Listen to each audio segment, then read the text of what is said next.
Hello flosstube, this is AM Dreamingstitcher, here to bring you my monthly update on my cross stitch. Where I am filming, it is Thursday, April 22nd, Earth Day, so if you are watching on this date, happy Earth Day.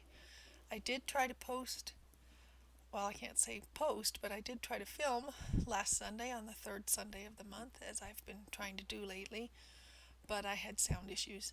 And today it looks like I have light issues. So we'll see how this goes. I do have some cross stitch progress to show you, and also some evidence that my efforts not to buy too much are not holding up as well as I would like. But I think a couple of the resulting purchases are actually quite interesting, so maybe you'll stay tuned for those after I show you my stitching. Welcome to my channel. Thank you if you are coming back as a repeat viewer. That shows you have a great deal of patience, and it is appreciated. If you're a new viewer, I'm very grateful that you decided to stop by my channel when there are so many wonderful floss tubes to choose from. Thank you for coming to see what I've been doing.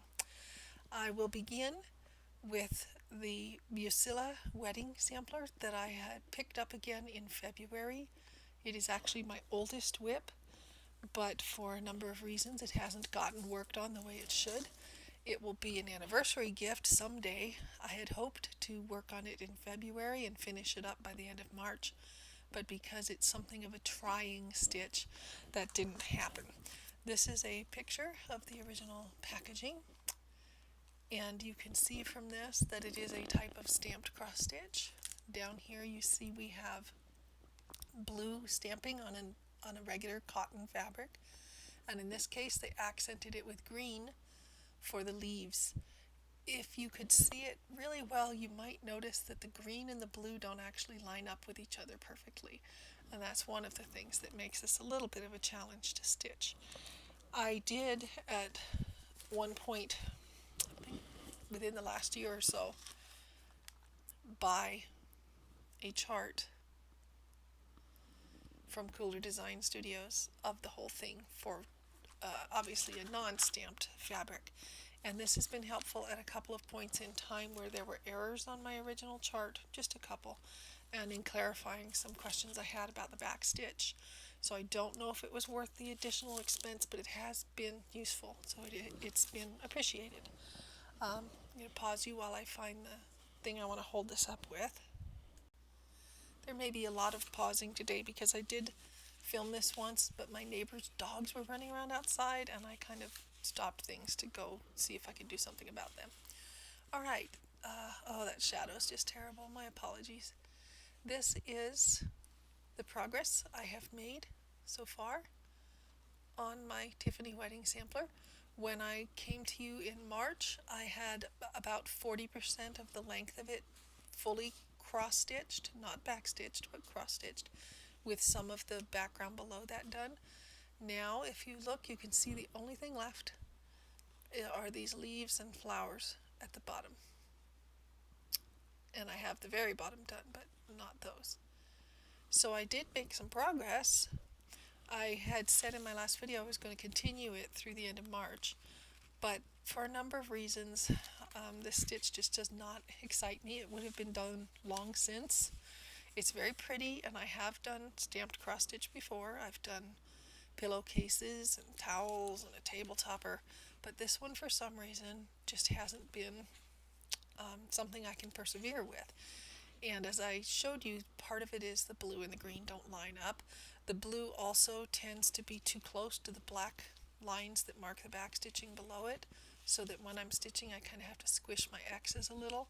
Even though this is not an even weave fabric, it does have a weave of its own, so when you're putting the needle through, there are only so many places that it really pierces the fabric easily, and you can't always pierce it where you want it to go, so you can't perfectly match the X's sometimes, and I just struggle with the needle trying to get it through where I would like it to go through. Additionally, when I'm doing the back stitching, it is a dark line on a dark line, a dark floss over a dark line, and you're trying to line it up with the X's you've already put in, since the fabric itself doesn't give you a guideline. And I find as often as not I'm feeling where to put the needle through as much as seeing where to put the needle through. And I haven't done that much backstitching yet. Just a little bit here at the top you can perhaps see. Also, probably not the fault of the manufacturer, the green parts have incredibly faded so that I can't really see where to put the X's on the green. And this piece has about 1,000,001 quarter stitches in it, sometimes out by themselves in the middle of nowhere that you have to get to. And just to give you an idea, really there's just about as many quarter stitches as there are full stitches. So if you look at these flowers, I counted in this one, in the pink that I've done so far, it was either 22 or 24 full crosses and 23 quarter stitches. So there's quarter stitches all over this piece. And just the feel of doing embroidery on plain fabric is not the same as cross stitch when you're punching your needle through. So I don't know, just all around, I can pick it up for a little while. Sometimes I'm in the mood for it, but sometimes I just am not enjoying it. That's why it hasn't been done. That and the fact that it's going to take ages to do all that back stitching. Everywhere you see a black line, it's going to have to be back stitched. Nonetheless, I think it's a very pretty piece. It's come a very long way since the beginning of February, when all I had was a good chunk of the top done, but there was still a lot to be filled in around those flowers. And now I've made it all the way to the bottom, so that is progress. I will continue to pick it up now and then. My original intention had been to work straight through before doing anything else, but I gave up on that. And instead, to save my sanity, I have been picking up small pieces that take away from my time to stitch on that one. Last month it was a kit from Pana called Golden Frog that I showed you. And this month, not long after I filmed my last video, I found myself digging through my stash for some small item that I would have the materials for, that would not take too much time away from doing what I was supposed to be doing, so it had to be very small, but that met my mood also. For some reason I wanted to do an animal, so I started looking through my charts. I wasn't looking for a kit, and I'll show you what I came up with. I picked something from this chart, Visions of Earth and Sky, by designs by Holly Cherie Barbeau. It is from 1988, from Pegasus Originals. And ironically, when I bought it, there was only one design I was interested in, which was this heron. But I ended up stitching one of the other pieces. The chart was only 50 cents to get it anyway. What I ended up stitching was this small owl. I didn't have that fabric, but I was able to come up with all the flosses in my stash, and I found a fabric that I think worked. The interesting thing about this reference photo is that it's too small to really be of much use in your stitching. If you watch as I put my finger over it, my fingertip covers the whole thing, and that's the only photograph you get. So it was a little bit of a surprise or mystery to me as I stitched to know what I would actually end up with when finished. It is a saw wet owl, and as I said, I took it up to save my sanity when I couldn't handle stitching on the stamped piece day after day, and this is what I ended up with. No, I didn't iron him or wash him, but this is my saw wet owl. He's in a little larch tree, so all of that back stitching is larch needles, and I don't think they had much computer assistance back then, so he's a hand-drawn chart in red and black. And one of the reds, they said, went in his wings. They didn't mention the fact that it went in his toes too, but I decided it was probably supposed to be the same color. It took me a couple or 3 days to do the body of the owl, and then the rest of the time, now and then I would pick it up and do more larch needles, because as I said, I needed a break from my Busilla Tiffany wedding. But that was a complete start and finish since last I saw you, and it was really just an impulsive start, looking for a very small animal that I could do. And he turned out okay, I think. I have no idea what I'll do with him. I just needed something much simpler to stitch than the Tiffany wedding piece. The other stitching piece that I have to show you is the one I promised I would do. Pause you again while I grab something. And when I say promised, what I mean is if you viewed my video last month, I showed you this picture. This one is from March 18th of all what were my works in progress at the time. The frog has been finished. But I said that when I finished with the Tiffany wedding, or at least when the end of March came, I would move on to this white rabbit from Orenco. So what he looked like at that time, or close to that time, let's see. I can probably enlarge that picture. On the 18th of March, oh, there I went and closed my photographs. That wasn't smart. On the 18th of March, he looked pretty much like that. So the problem with working on him has been this habit I have of extrapolating to the finished piece from very little information or detail. Once I saw those ears start to get sketched in my mind, they were done. I could see them finished. Once I had the littlest bit of his face, I remember having his eye and part of his cheek, I was going around showing him to family saying, isn't that wonderful? Because in my head, I had his whole head done. When obviously I didn't. It takes time. So he has been the never-ending rabbit as I plug in stitch after stitch after stitch after stitch. I didn't pick him up till the beginning of April, but what I have now is not going to look like that March 18th thing. Instead, he's starting to look a little more complete. This is his chart, Orenco Originals. Their designs never look like the pictures exactly because their pictures are always from the original artwork. I have never yet seen them show a finished cross-stitch piece of their work, but they designed it for 14 count Aida in ivory, beige, or white. I chose ivory so that the white stitching would show up as I put it in place. You all probably know about putting light colors on light fabric, and I wanted at least a little contrast. What I received was not the 48 color chart that was advertised on Amazon. Instead, when it came, it was 30 color simplified chart. I have no idea why. That wasn't what I ordered, but that's what I've been stitching. And so he has only 30 colors, which means he probably shows less definition than he would with a 48 count. And I will unscroll him a little bit for you, but I wanted to point out that I made myself kind of some progress markers.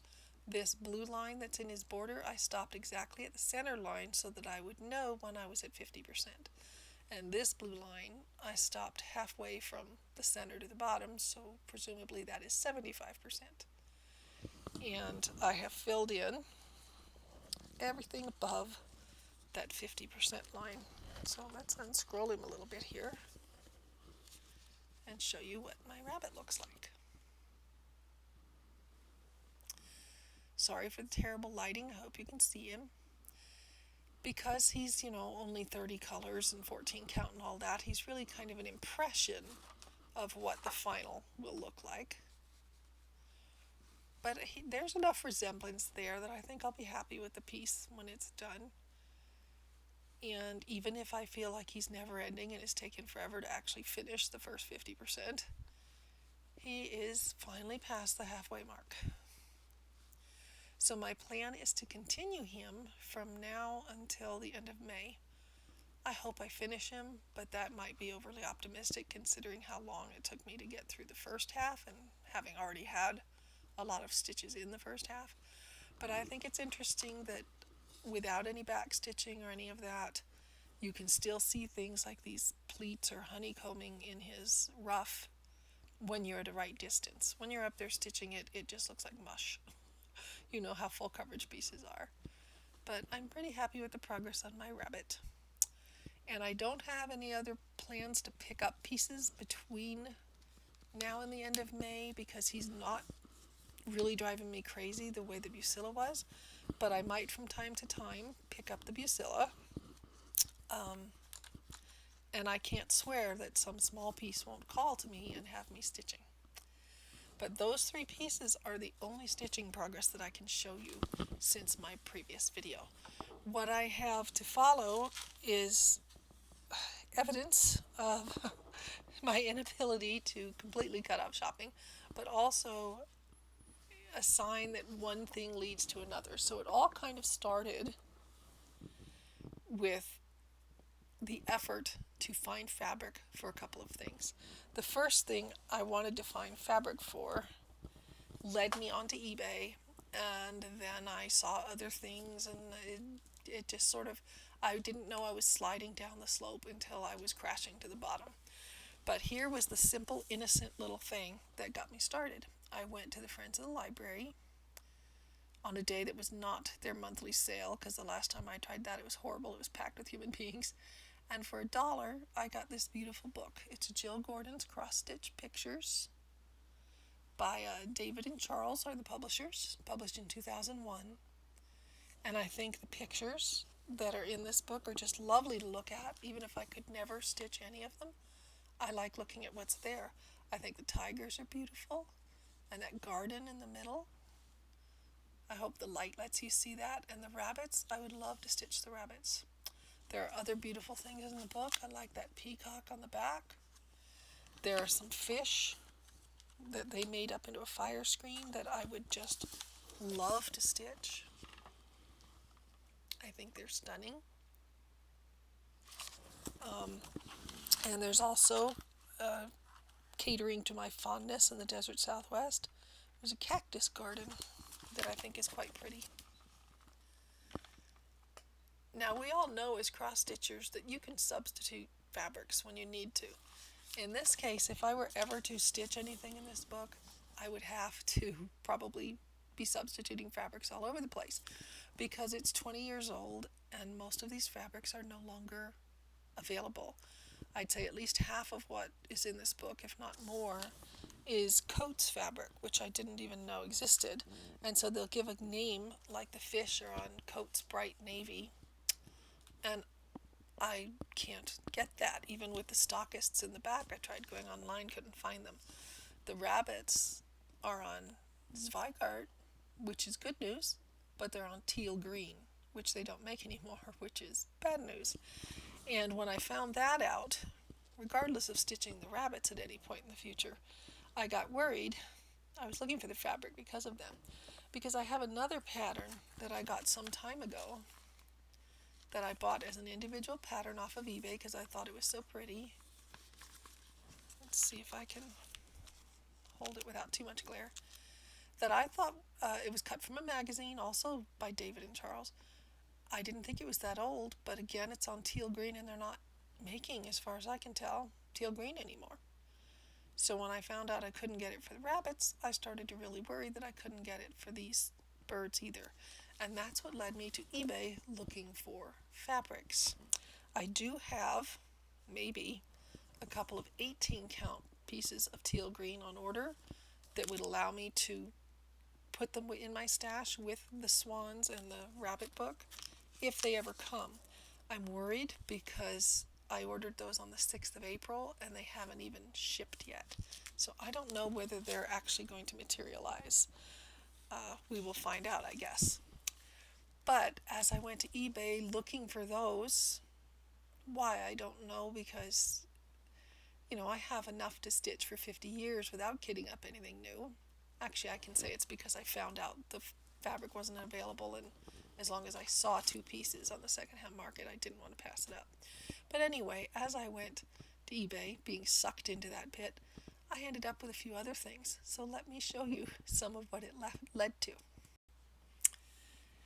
As I went to eBay looking for fabrics and things, I was reminded in my browsing of something I had seen around the holidays. You may or may not recall that I was working on a nativity piece at the time from Ladybug Designs that was a very simple stained glass nativity that I finished in December. But I, at the time, was coming across another nativity online at eBay that was a set of nativity figures that were very elegant and very pretty and available, as it turns out, in kits. Kits plural, because the first one I saw was the manger animals, a set of 3, a camel, a donkey, and a sheep. And then I discovered there was another set with the wise men and another set with the Holy Family, which makes sense because you wouldn't have much of a nativity with only the animals.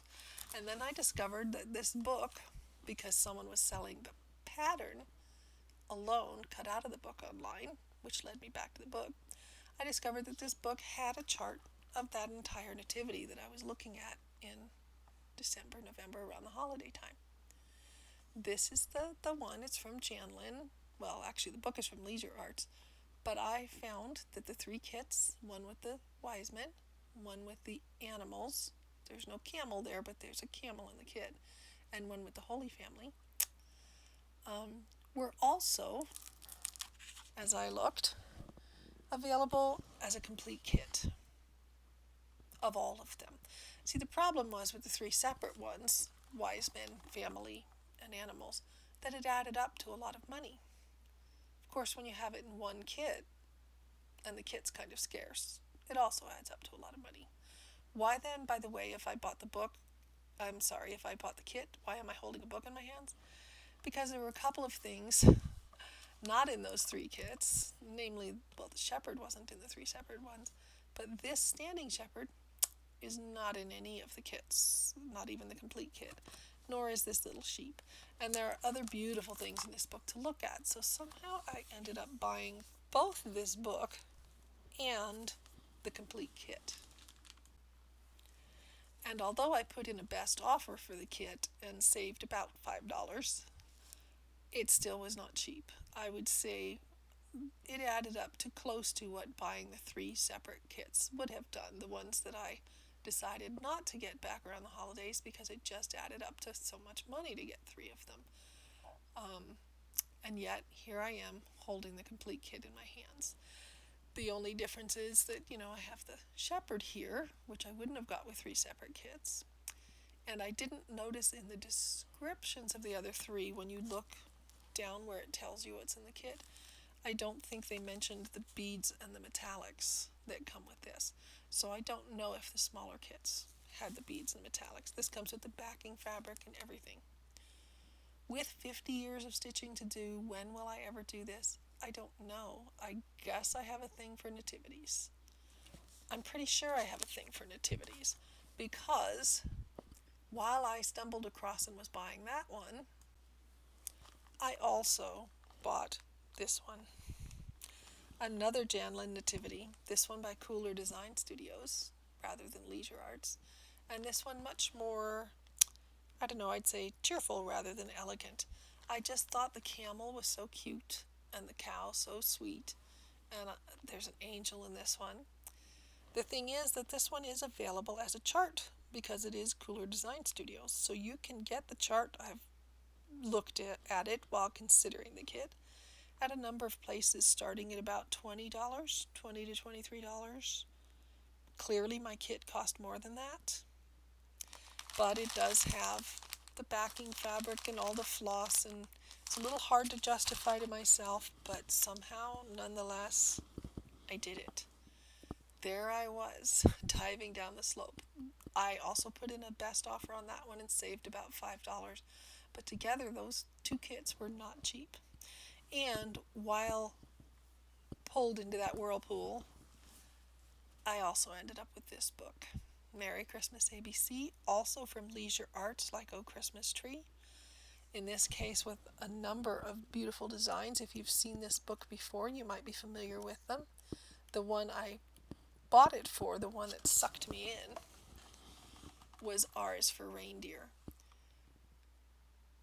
And the reason I fell down the rabbit hole of the books was because of seeing the individual charts that someone was selling, and I just wouldn't rest until I had figured out what book they cut the charts from. Because I thought if you're going to pay that much, you might as well get the whole book. And in fact, I think the books were less than the individual chart. But I loved the reindeers. And there are beautiful, pretty pictures in this book to look at. Again, even if I never stitch a thing in here. Things that I can't finish myself because I don't either have the materials or the talent. But I think that's a lovely ornament that they've made there. To make it look like that, you'd have to find all the same rickrack and ribbons and be able to make those tassels, and I can't do any of that. But I like to look at it. And they have also this joy banner that I made in metallics that I think is beautiful. I can't sew that. I have no sewing skills. I don't know where they got the little rod or the tassel, but it's lovely to look at. So those were probably the priciest. They were unquestionably the priciest thing I ended up with altogether as a result of going on there. So 2 books and 2 nativities, and the books weren't very pricey, but not the best plan. So one thing leads to another. That was not my only venture into eBay, but there was a little bit in between. To get away from eBay, I was looking online at flosstube videos, and I was looking at Michelle's Romantic Tangle, and she has been eagerly waiting for the spring clearance at Hobby Lobby. And when she announced that it was going on in her area, and also that there was a 30% off sale at Hobby Lobby, I went in. I haven't been there for don't know how long, but I went in. And this is what I found. At my Hobby Lobby, there was no clearance going on, but there were kits 30% off. I somehow justified to myself getting smalls that I liked, because smalls I can do. They don't take as many hours, and they're not like doing my big projects. So I got that cactus at 30% off, and also this one. I'm not wild about the jar, but I can do it without the jar. And I thought they were very pretty little stitches. I was perfectly satisfied with the price, and I got one more item that I'll show in a moment because I want to mention prices. When you love a piece, if you can afford it, you will probably buy it. If not, you might try a best offer. I guess I have a mental price point for things, so when it comes to eBay and they have make an offer, sometimes I will make an offer. That helped me in my mind to justify the purchase of the nativities. By the way, they did not accept in either case my first offer, but they came back with a counter offer and we came to an agreement. But if you love a piece and you can afford it, you'll probably buy it. If you love it and you can't afford it, then you will wait for a sale, like the 30% off sale, or for clearance prices. So when I got the 3 things that I did at 30% off, I saw 3 others that I was waiting for clearance.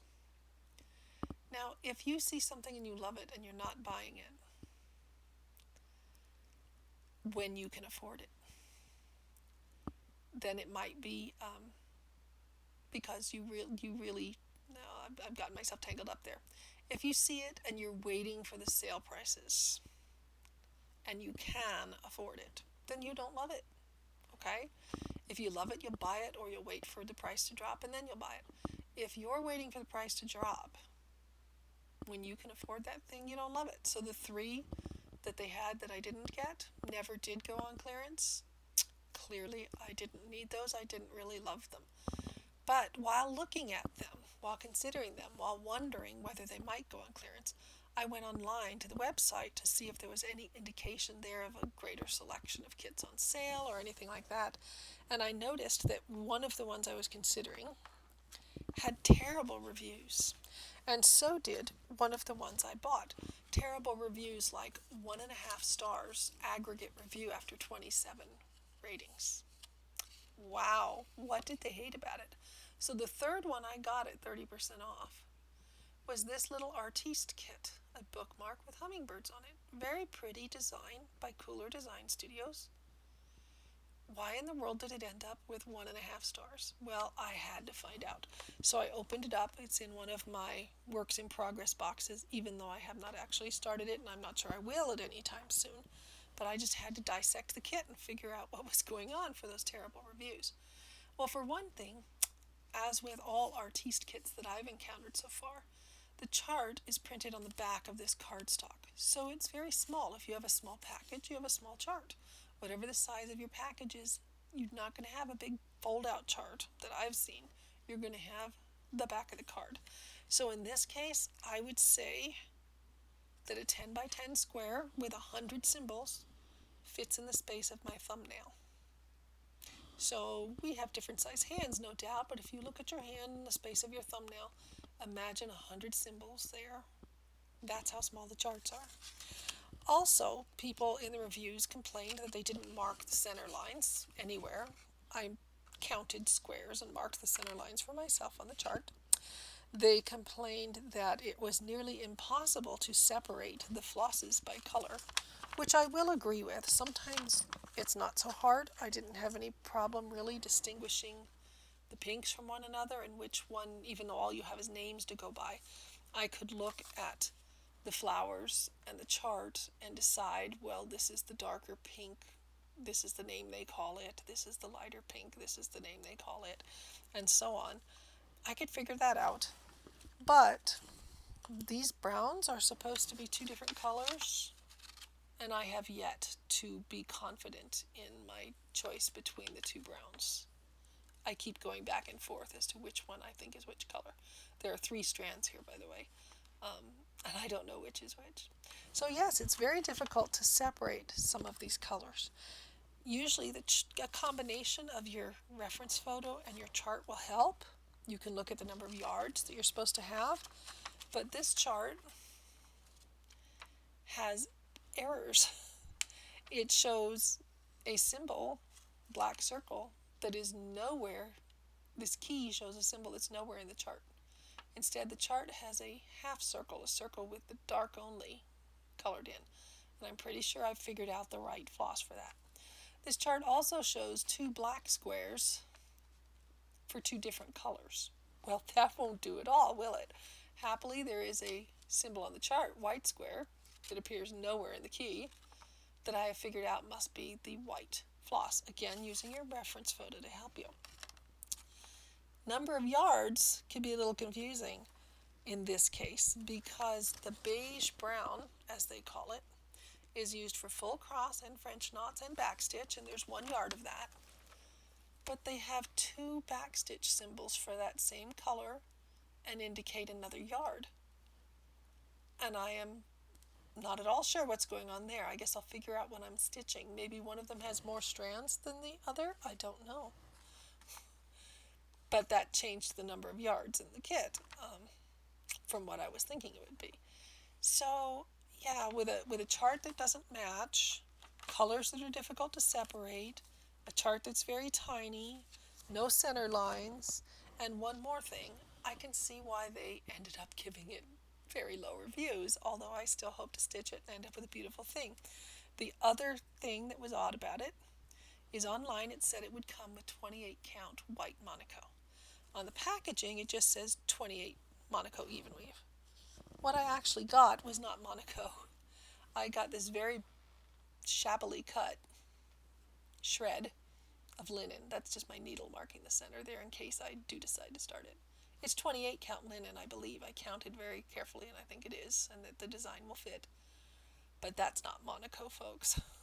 So you don't get what the package contents indicate. You get colors that can be rather difficult to separate from one another. You get a tiny chart. I guess that's why they gave it 1.5 stars. And that also dimmed any enthusiasm I might have had for purchasing the other Artiste kit that I saw there.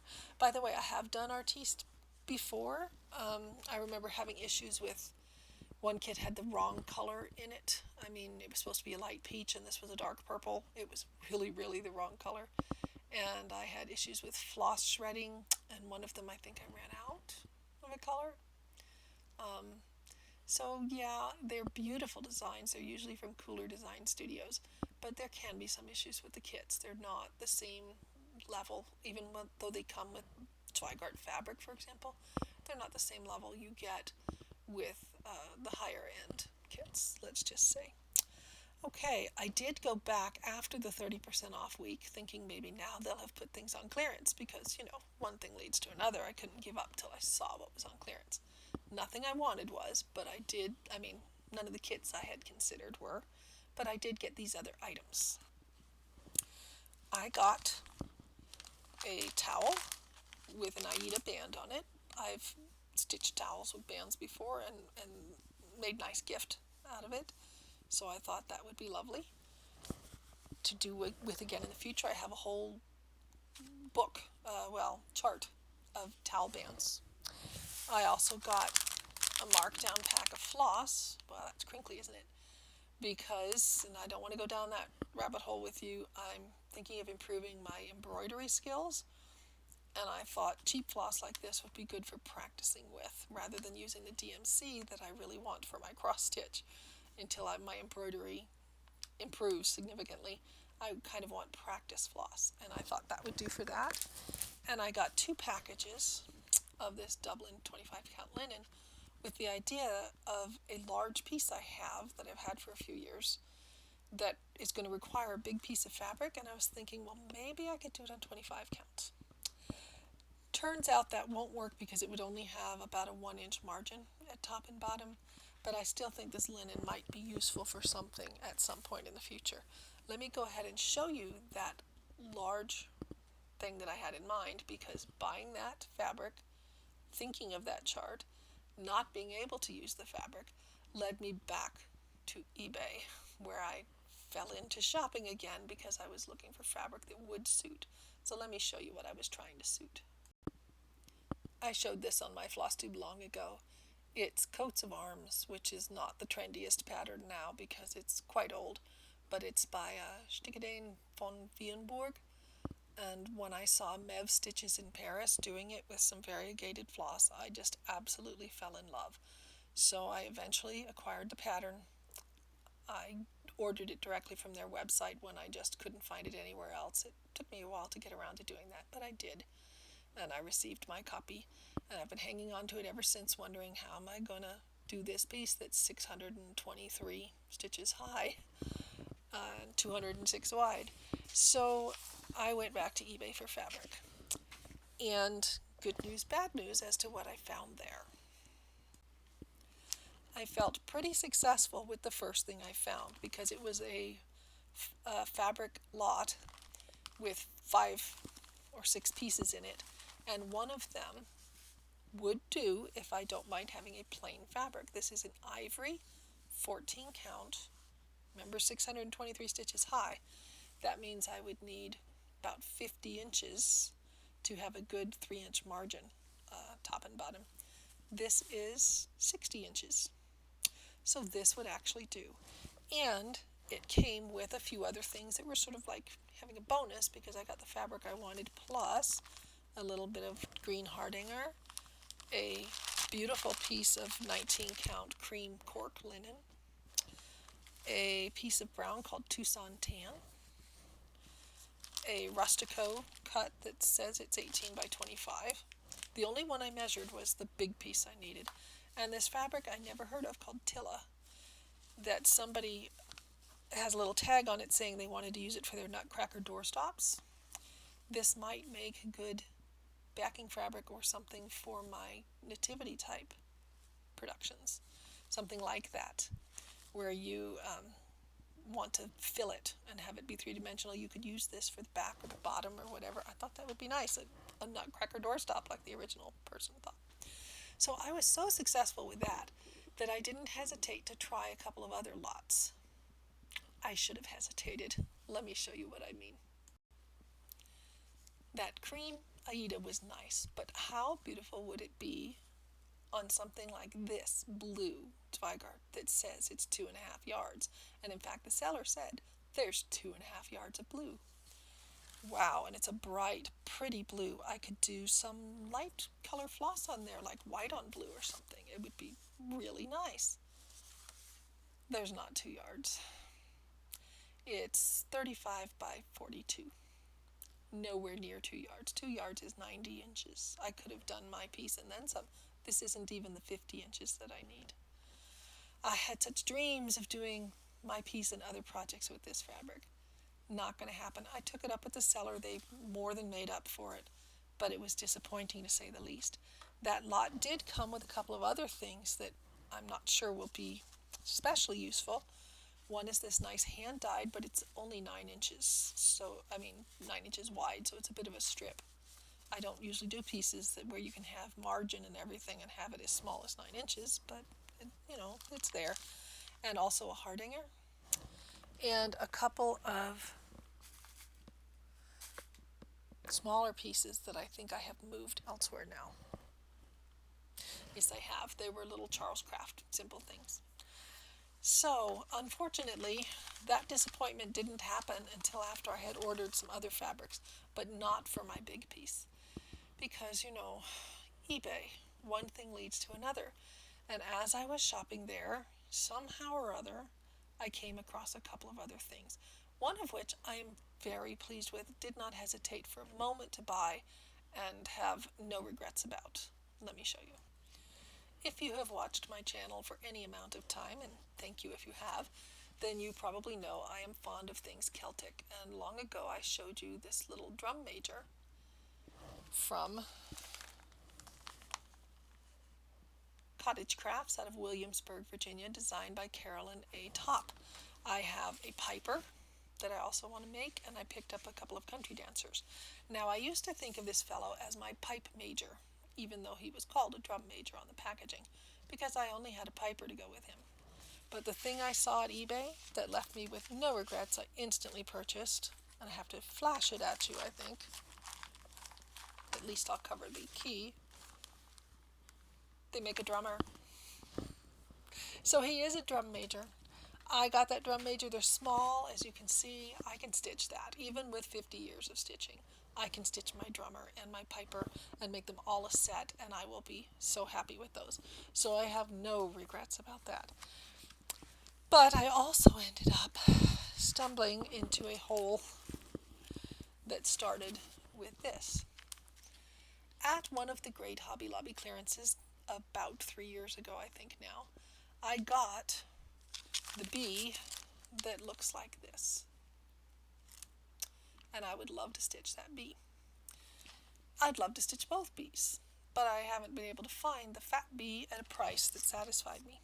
So this fat little bee is on black, not white, but the price satisfied me, in part because he's open already.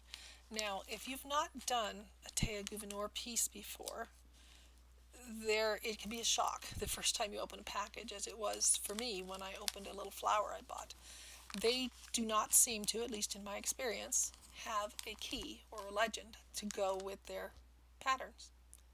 So how do you know what color to stitch in what place? You have a pattern, you have no key, you have no legend. Well, you have to have your floss organizer, because all the symbols, and they don't number their floss, but all the symbols, I hope you can see it, are there on the organizer. And they use the same symbols on all the organizers that I've seen so far, and I have some to show you. So as long as you have your floss to go with your pattern, as long as you have your floss organizer to go with your pattern, you're all set. Oh, upside down bee.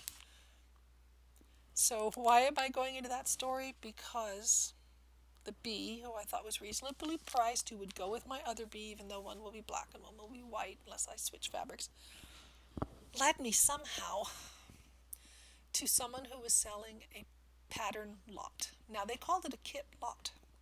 But they had photographs, and they said a couple of these have been opened, but the floss is all there. They were all Théa Gouvernoirs. It was a lot of Théa Gouvernoirs. And from what I could tell, there was no fabric in any of them from the photograph. So I communicated with the seller, and I said, you say a couple have been opened? It looks to me like they've all been opened and previously stitched, and all we have here is the patterns and the leftover floss. And the seller said, oh, you may be right. Okay. So they reduced their price, and I bought, because what I got, crinkle, crinkle, crinkle, is 10 flowers. And what you see in the back is me shopping for cloth. Now, that cloth was a bit of a disaster. I went with 2 different sellers in addition to the one with the blue cloth, and I was looking for 18 count fabric. I got fabric that had pieces cut out of it. I mean, none of these said this. They said it was complete, but there were chunks cut out. They were just not, I don't know, it wasn't good. But I have almost 10 pieces of either 18 or 22 in some cases count fabric to go with these, which in fact do have enough of their floss, crinkle, crinkle, crinkle, to color match, because although they all share exactly the same symbols, as long as you have the right floss with the right kit, they're DMC. I can use my DMC color chart with the actual floss. This one's getting a little old, but it'll still match up with these, to supplement any floss that you can see it's been stitched. Any floss that there's not enough of. So what did I get when I fell down that hole? I got, let me cover this up with something, 10 of those 12 flowers. Okay, if you don't like florals, this will not excite you as much as it excites me. But I think they're beautiful. I've seen some of them for sale individually. The sunflower, for example, right now is on sale for about $30 at 123 Stitch. That's kind of important to know, because the two that I did not get, the two that did not come with their patterns and floss that they did not have in this lot, were the sunflower and this daisy or whatever it is. I just ordered those two as a pair from someone online as hopefully complete kits. I saw the fabric, the floss was there, for about the price of one. And I did that because I had the other 10 now. I have all of the other 10. And it worked out. Well, of course there was shipping, which was not cheap, and there was tax and so on, but they were less than $7 a pattern when you work it all out.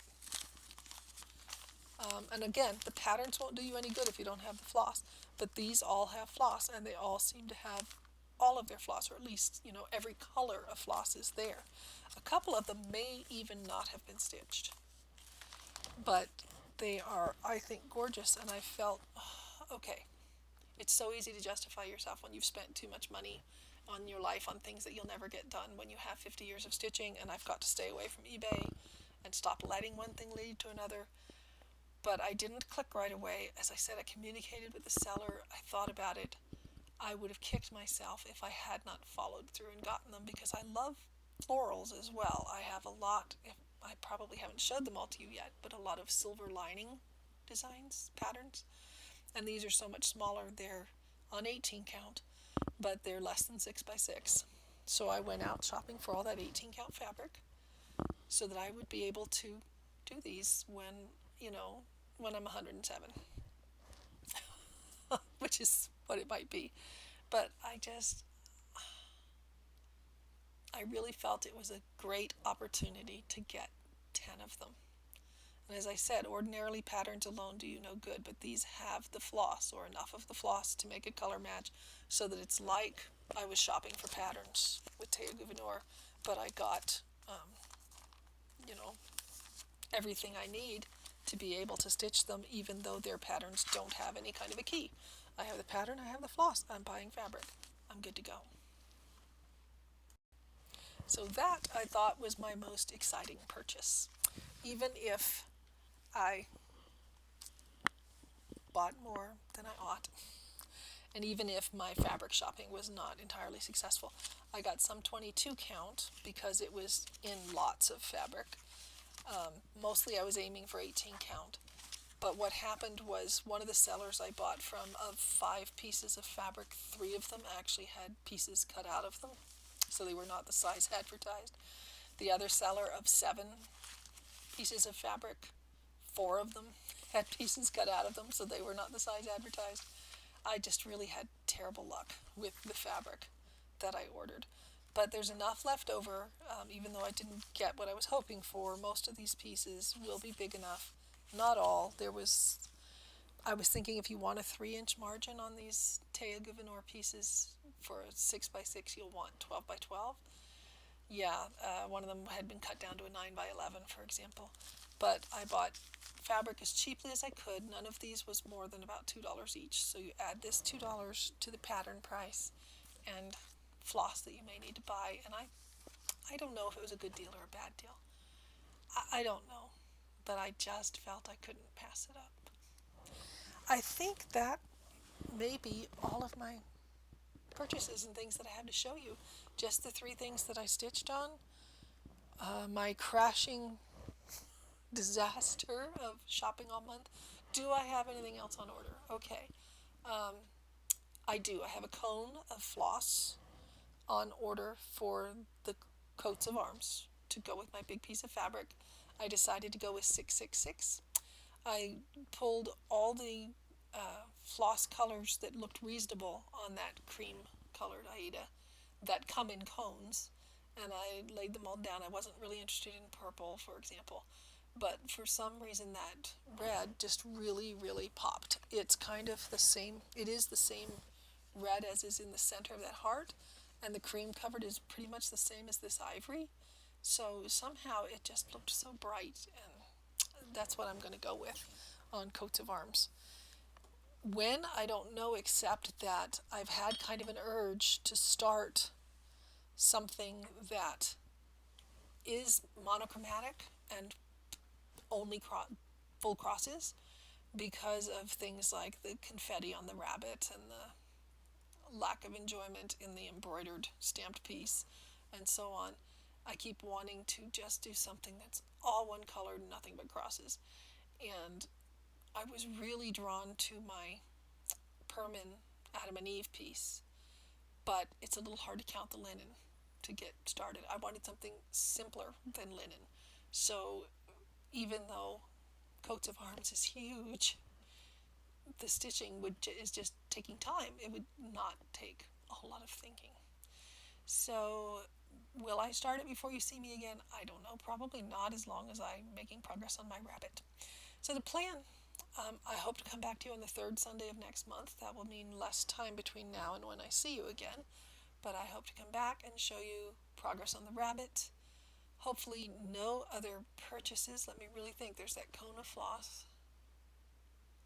There are some things that have to do with embroidery, but we won't go there because this is a channel about cross stitch, and yeah, we won't talk about the embroidery purchases. I did get this after getting the cheap floss from Hobby Lobby's clearance. I got some other floss colors that could be used to practice embroidery with. That was from Walmart, not DMC, obviously. Yeah, I don't want to confess to my embroidery right now. That's too painful. Okay, so thank you so much for watching. I really appreciate having people who know cross stitch look to see what I've been doing with my cross stitch. I will check this video to see if the sound is okay and the color is okay. And oh, it's rather long. I'm sorry. So let's wrap this up. Thank you for stopping by. Stay safe, stay well, keep stitching, and I hope to be back next month to show you some more. Bye-bye.